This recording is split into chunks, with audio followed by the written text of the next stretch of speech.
All right, the United States has designated the Resistance Front, the group behind the April 22nd Pahalgam terror attack, as a foreign terrorist organization and specially designated global terrorist. The statement issued by the U.S. Secretary of State Marco Rubio acknowledged the terror outfit as a front and the proxy of Lashkar-e-Taiba, a UN-designated terrorist group that is based in Pakistan.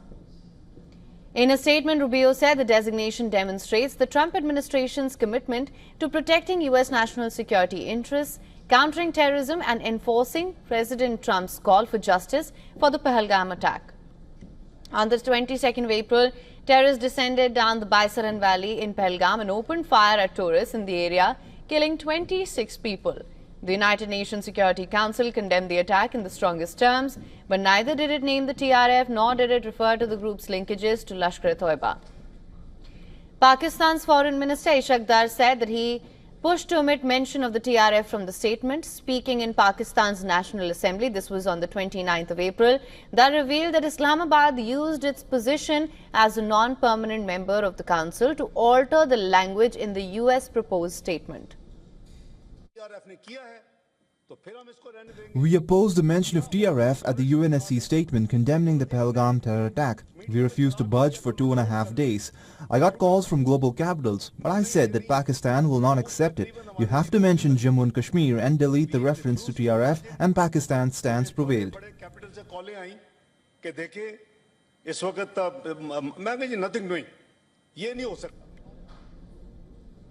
Now, TRF came into existence after the abrogation of Article 370 in Jammu and Kashmir in 2019.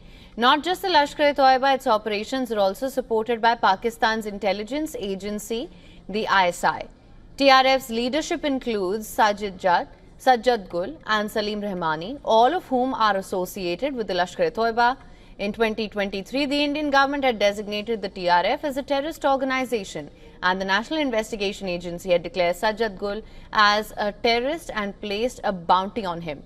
The terror outfit has a specialized strike arm called the Falcon Squad, which is highly trained in precision-targeted killings and evasion tactics. The terror outfit reportedly has a strong presence on social media platforms like Telegram, WhatsApp and Facebook, which it uses to recruit youth in Kashmir. The group is responsible not only for terror attacks in Jammu and Kashmir, but is also involved in smuggling weapons and narcotics from Pakistan. For more on this, we're now being joined on the broadcast by Assistant Editor Foreign Affairs, Siddhant Sibal. Siddhant, thank you so much for joining us. Of course, we've been discussing this since the morning. Big development that's come on this front. Siddhant, what more can you tell us? Well, a significant development indeed when it comes to listing of the resistance front by the US in its domestic terror list. This will essentially pave way for other countries to also list TRF on the domestic terror list, and also we know that the restrictions that will be put in terms of financial transactions, in terms of arms embargo and others. But we know that what stands out is the Pakistani defense for the TRF after the Pahalgam terror attack. The TRF, the Resistance Front, which is seen as the a proxy or front of Lashkar-e-Taiba, which is UN-listed terror group, took responsibility of the Pahalgam terror attack, and thereafter we saw the United Nations Security Council condemning the terror attack, and there was no mention of this specific terror group. Pakistani side said it was because of their diplomatic effort that there was no mention. In fact, the Pakistani foreign minister said this in the Parliament of Pakistan on 29th of April. But all in all, we know that the development started, the process started on 2nd of this month, 2nd of July. And on 1st of July, remember that the Quad foreign ministers had met, and the Indian External Affairs Minister, Dr. S. Jaishankar, Shankar had clearly stated that when it comes to India's policy, there is zero tolerance towards terrorism. We have seen since morning there have been reaction coming from the Indian government, whether it is by the Indian embassy in Washington, whether it is by the Ministry of External Affairs, or whether it is by the Foreign Minister himself, the External Affairs Minister Dr. S. Jaishankar. We know that now India is being focusing on highlighting Pakistan's support to terrorism, especially at bodies like the FATF, where Pakistan in the past has been grey listed. At the United Nations Security Council, India could face difficulties because Pakistan itself is a non-permanent member of the UNSC for a 2-year term period. It's also sitting on the key counter-terror body, the 1267 Sanctions Committee, which is essentially the UN terror list as well. But all in all, we know that India, along with its friends, have been highlighting at the UN as well the Pakistani support to terrorism in the region and across the world. Well, Siddhant, thank you so much for bringing us the latest on this. Of course, we'll continue to track this closely. All right, for more on this, we're also now being joined by Captain Alok Bansal, Director of India Foundation, Executive Director of South Asia Institute for Strategic Affairs. Thank you so much for joining us, Captain Bansal, on the show. Of course, this is a big development that's come in, this formal recognition of the TRF as a terrorist outfit. That being said, what is your assessment of India-United States cooperation when it comes to terrorism?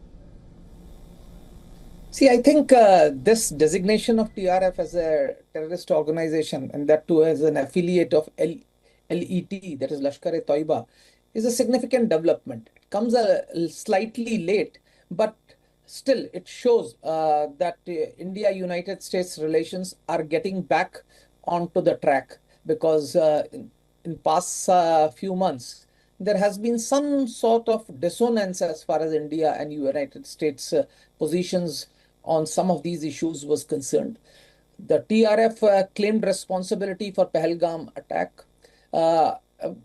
and most of the countries of the globe condemned that terrorist attacks, but the TRF was not named as such. So this is important. I think the acknowledgement by the United States that the TRF is a terrorist outfit and an affiliate of LET actually vindicates what India has been saying for long. Because when you look at TRF, it has close linkages with Hafiz Saeed and his organization. Absolutely. Now, that being said, of course, as you mentioned as well, this does come a little late, doesn't it? And also we know that the TRF's name was removed from the UNSC statement as well. That being said, how will things change now, and what will be the relationship between the United States and Pakistan as well? Because we're ready to hear from them and their response to this. Well, one can say only wait and watch, because under President Trump, it's very difficult to predict things as far as US policies are concerned. This administration has been known to doing volte-faces, drastic changes in policies. So one doesn't know. But I'm confident that India and US will continue to converge, albeit slowly, but our interests converge, our values converge, and as a result, the two countries will keep coming closer. Of course, there will be certain pitfalls, as we have seen in the past few months, but designation of TRF is, of course, a belated but a much needed step which the United States has taken. Right. All right, Captain Alok Bansal, thank you so much for joining us on WION with your insights on this. For latest news, download the WION app and subscribe to our YouTube channel.